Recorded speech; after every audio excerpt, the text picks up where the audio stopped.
تنها کسی که پیغمبری که بعد از پیامبر صلی الله علیه و آله به زمین میاد عیسی مسیحه. یک بار دیگه خداوند بهش اجازه میده بیاد روی زمین و اولین کاری که میکنه میگه اشهد ان لا اله الا الله و اشهد ان محمد رسول. یکی از علامات نزدیک شدن قیامت سرعت زمانه. زمان سرعت پیدا میکنه، خیلی سرعت پیدا میکنه.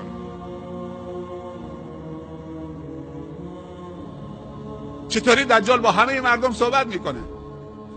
فضای مجازی. الان این پخش زنده است، تو کل دنیا الان دارن میشنون. تکنولوژی و فناوری به کجا رسیده؟ این تکنولوژی و فناوری در اختیار دجال هم قرار میگیره. اون زمان دیگه خیلی خودشو عرضه میکنه. پس سرزمین شام سرزمین محشره. خدا داره آماده میکنه. ناراحت